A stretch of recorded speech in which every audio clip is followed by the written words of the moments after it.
ఈ రోజు వచ్చేసి స్పెషల్ మటన్ దమ్ బిర్యానీ. నా స్టైల్‌లో ఎలా చేశానో చూడండి.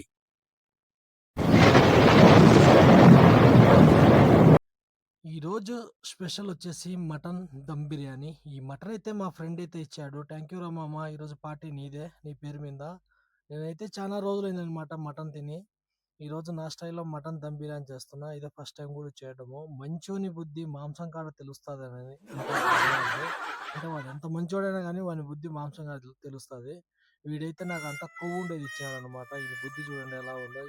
మటన్ బాగా నీట్‌గా కడిగి అందులోకి తగినంత ఉప్పు, పసుపు, బిర్యానీ ఆకు, చెక్క, లవంగాలు వేసి ఒక 20 నిమిషాల సేపు ముక్కను ఉడికించుకుందాం. బాగా డ్రై అవుతుంది. ఇది అన్నంలోకి, బిర్యానీలోకి వచ్చేసి పచ్చి కారం అనమాట. ఇందులోకి పుదీనా, కొత్తిమీర, టమోటా, ఎర్రగడ్డ, తెల్లవాయి ఈ కారము భలే టేస్ట్ ఉంటదనమాట. స్పైసీగా వేడి వేడి అన్నంలోకి తింటే ఎక్సలెంట్‌గా ఉంటుందనమాట ఈ కారం వచ్చేసి.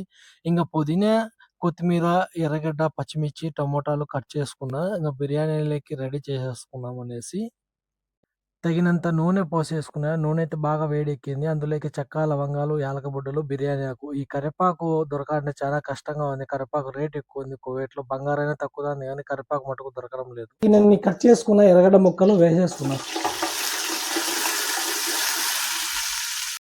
తగినన్ని పచ్చిమిరపకాయ ముక్కలు వేసేసుకున్నాం. కట్ చేసిన 2 టమోటా ముక్కలు వేసి బాగా వేయించుకున్నాం దోరగా. తగినంత పుదీనా, కొత్తిమీర వేసి దోరగా వేయించుకున్నా. ఇవి వేస్తే ఆ టేస్ట్, ఆ స్మెల్లే వేరే ఉంటదనమాట.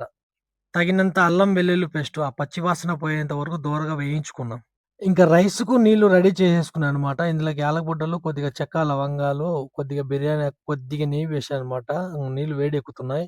మటన్ అయితే 70% బాగా ఉడికిందనమాట. ముందుగా మనం చేసుకున్న గ్రేవీలో వేసేసుకొని ఒక 5 నిమిషాలు కలబెట్టేసుకున్నాము. ఆ మసాలాలు బాగా పట్టేస్తాయి. ఇంక తర్వాత తగినన్ని మసాలాలు వేసేసుకొని, కొద్దిగా వాటర్ పోసేసుకొని, ఇంక మూత పెట్టేసుకున్నామంటే అంతలోకి రైస్ రెడీ అయిపోతుంది. ఇంక దమ్‌కి రెడీ చేద్దాము. ఎన్నెన్నెన్నో ఊహలు గుండెల్లో ఉన్నాయి. వచ్చేసి పెరుగనమాట. కువైట్‌లో ఈ విధంగా ఉంటాయి పెరుగు డబ్బాలు రెడీమేడ్. ఈ పాలో, పౌడరో తెలియదు మటుకు కానీ పెరుగనేసి అమ్మేస్తారనమాట. ఇప్పుడు ఈ మటన్‌లోకి పెరుగు వేసేద్దాం. బాగా రోస్ట్ చేసేద్దాం ఒక 5 నిమిషాలు. తగినంత కారం పొడి, తగినంత ధనియాల పొడి, తగినంత గరం మసాలా, తగినంత మటన్ మసాలా, తగినంత కొబ్బరి పొడి, రుచికి సరిపడేంత నమ్మకాన్ని యేసుకున్నాం. అదేనండి బాబు ఉప్పు, విశ్వాసం అంటారు కదా!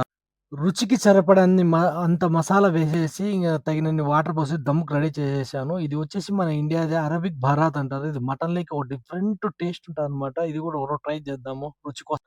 వాటర్ బాగా వేడెక్కిందనమాట. ఇది వచ్చేసి నా అచ్చయ్ పాత్ర. ఈ గిన్నె అంటే చాలా ఇష్టం. భలే ఉంటుంది గిన్నె చూసేదానికి. ఇంగ ముందుగా కడిగి పెట్టుకున్న మనం నానబెట్టుకున్న రైస్‌ని ఇంగ అందులో వేసేసి ఒక 50% ఉడికించుకొని, ఇంగ అవతల మటను బాగా దమ్ పట్టేసిందనమాట. మటన్ మనం మసాలాలన్నీ వేసేసినాము. ఇంగ రైసు ఒక 50% ఉడికించుకున్న తర్వాత అందులో వేసేసి దమ్ పెట్టేసుకున్నాం. గుమగుమలాడే బిర్యానీ రెడీ. 50% ఉడికిన రైసుని ఇంకా మనం ముందుగా రెడీ చేసి పెట్టుకున్న మటనులోకి మసాలా అన్నీ రెడీ అయిపోయిందనమాట. మటన్ కూడా బాగా ఫ్రై అయింది. ఇంక దానిలోకి ఫ్లేవర్ మాదిరి చల్లేద్దాం రైసు. అలా అలా వేసేద్దాం. కొద్దిగా కలర్ ఫుడ్ యాడ్ చేద్దాం అలా. సెకండ్ కోటింగ్ రైస్ వేసేసుకొని కొద్దిగా కలర్ ఫుడ్ ఏద్దాం అలా లుక్ కోసం. ఉడికించుకున్న రైసు కొద్దిగా కలర్ ఫుడ్ వేసి దమ్ రెడీ చేసినాంక స్మెల్ కోసం, టేస్ట్ కోసము కొద్దిగా నెయ్యి వేద్దాం. మొత్తానికి బిర్యానీ సాధించామమ్మ ఈరోజు మటుకు. ఇలా ఉందనమాట. స్మెల్ అయితే అదిరిపోతుంది. టేస్ట్ ఎలా ఉందో చూడాలి. అందరికీ హాయ్, నా పెర్ఫార్మెన్స్ మీకు నచ్చినట్టయితే స్మాల్ బాస్ అని స్పేస్ ఇచ్చి పద్మశ్రీ PADMASRI అని టైప్ చేసి 5555కి SMS చేయండి. Please vote for me. Thank you.